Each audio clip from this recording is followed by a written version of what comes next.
যে যি সময়ত বজাৰত জুই লাগিছে, যি সময়ত শাক পাচলিৰ দাম বৃদ্ধি হৈছে, আলুৰ দাম ৩৫ টকা হৈছে, পিঁয়াজৰ দাম ৫৫ টকা হৈছে, যি সময়ত পেট্ৰলৰ মূল্য ১০০ টকা, ডিজেলৰ মূল্য ৯০ টকা, যি সময়ত GST লগাই ৰাইজক জ্বলা-কোলা খুৱাইছে, যি সময়ত পৰিবহণ নিগমে বিভিন্ন ধৰণৰ কৰ আৰোপ কৰি ৰাইজক অৰ্থনৈতিকভাৱে শোষণ কৰিছে, তেনে যি সময়ত খাজানা বৃদ্ধি কৰিছে, যি সময়ত পৌৰকৰ বৃদ্ধি কৰিছে, সকলো ক্ষেত্ৰতে চৰকাৰখনে কেৱল মাত্ৰ ৰাইজক অৰ্থনৈতিকভাৱে শোষণ কৰাৰ পাছত শেহতীয়াভাৱে যি স্মাৰ্ট মিটাৰৰ আতংক চলিছে ৰাইজৰ মাজত, তাৰ আমি কংগ্ৰেছ দলে আৰু ৰাইজৰ সহযোগত তীব্ৰ প্ৰতিবাদ সাব্যস্ত কৰিছোঁ। এইটো কাৰণে যে চৰকাৰখনে বিভিন্ন ভেঙুচালি দেখাই কথাবিলাক কয় যে আজি অখিল গগৈ বা কংগ্ৰেছ দলৰ নেতাসকলে প্ৰতিবাদ কৰাৰ কাৰণে কৈছে, ইভেন সাংবাদিকসকলেও প্ৰশ্ন সুধিলে সাংবাদিকসকলক কৈছে যে আমি দুটা মিটাৰ লগাই দিম, আগৰ ডিজিটেল মিটাৰ আৰু বৰ্তমানৰ ডিজিটেল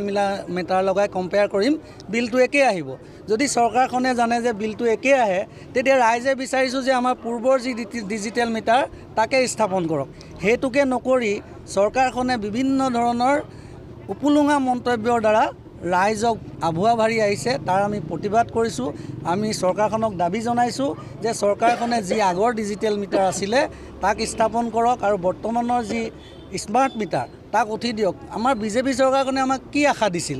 আশা দিছিল স্মাৰ্ট চিটিৰ, কেৱল মাত্ৰ স্মাৰ্ট মিটাৰ বহালে অসমত, কিন্তু গুৱাহাটীত আজি পৰ্যন্ত 10 বছৰে স্মাৰ্ট চিটি নহ'লে। তেওঁলোকে প্ৰতিশ্ৰুতি দিছিল যে আমি 5টা বছৰত বা 10টা বছৰত আমাৰ কাৰ্যকালত 100খন স্মাৰ্ট চিটি বনাম, কিন্তু স্মাৰ্ট চিটিৰ ক'তো নাম নিচান নাই। কিন্তু স্মাৰ্ট মিটাৰ বহুৱাই ৰাইজক অৰ্থনৈতিকভাৱে শোষণ কৰাৰ প্ৰক্ৰিয়া, ইয়াৰ আমি ঘোৰ প্ৰতিবাদ কৰিছোঁ। আমি ৰাইজক আহ্বান জনাইছোঁ যে অৰ্থনৈতিকভাৱে যি ধৰণে চৰকাৰখনে শোষণ কৰিছে, বিশেষকৈ ৰাজহৰ ক্ষেত্ৰত আপুনি খাজানা ভাবিব নোৱাৰে। মই এইটো কাৰণে এইখিনি উলিয়াইছোঁ যে শেহতীয়াভাৱে স্মাৰ্ট মিটাৰ আতংক চলিছে। তাৰ আগত ইতিমধ্যে আপোনাৰ পেট্ৰল ডিজেলৰ পৰা নিত্য নৈমিত্তিক ব্যৱহাৰ্য সামগ্ৰীৰ পৰা ইত্যাদিকে ধৰি চৰকাৰখনে বিভিন্ন ক্ষেত্ৰত অৰ্থনীতি, তেতিয়া আমিও প্ৰাৰ্থনা কৰি কৈছোঁ যে আমাকো জীয়াই থাকিবলৈ দিয়ক। যিসকল আজি যেনেকৈ মুখ্যমন্ত্ৰী ডাঙৰীয়াই কৈছে আমাক জীয়াই থাকিব নিদিব নি, আমিও কৈছোঁ যে আমাকো জীয়াই থাকিবলৈ দিয়ক, কাৰণ মধ্যবিত্ত শ্ৰেণীৰ অৰ্থনৈতিকভাৱে জুৰুলা হৈ পৰিছে। এতিয়া কৰিব কি? ইনকম চ'ৰ্চ কমি গৈছে, কিন্তু সকলো ক্ষেত্ৰত মূল্য বৃদ্ধি বাঢ়ি গৈছে।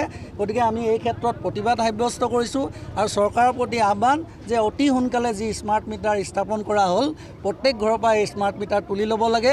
তাৰোপৰি আমাৰ এজন সতীৰ্থই কৈছে যে স্মাৰ্ট মিটাৰটো আচলতে চৰকাৰী যিবিলাক কাৰ্যালয় বা বিভিন্ন বিভাগত স্থাপন কৰিবলৈ নিৰ্দেশ দিয়া হৈছিল, এইটো আমি উৎসৰ পৰাহে গম পাইছোঁ দেই। গতিকে তাৰ পৰিৱৰ্তে স্মাৰ্ট মিটাৰটো স্থাপন কৰা হ'ল আমাৰ মধ্যবিত্ত দুখীয়া দৰিদ্ৰ শ্ৰেণীৰ লোকৰ ঘৰত। গতিকে এইটোৱে কি সূচাইছে? চৰকাৰখনে এই দুখীয়া মধ্যবিত্ত শ্ৰেণীৰ কথা ভবা নাই, কেৱল মাত্ৰ ধনীসকলৰ হৈ কাম কৰিছে। এই কথাটো আমি ভাবিবলৈ বাধ্য। গতিকে আজিৰ তাৰিখত আমি পুনৰবাৰ চৰকাৰখনক দাবী জনাইছোঁ, আহ্বান জনাইছোঁ যে অৰ্থনৈতিকভাৱে যি ধৰণে ৰাইজক শোষণ কৰা হৈছে, সেই শোষণ নীতি বন্ধ কৰক আৰু স্মাৰ্ট মিটাৰ অতি শীঘ্ৰে উঠাই লওক। অন্যথা আমি বিভিন্ন ধৰণে গণতান্ত্ৰিক প্ৰতিবাদ কৰিবলৈ সাব্যস্ত হ'ম।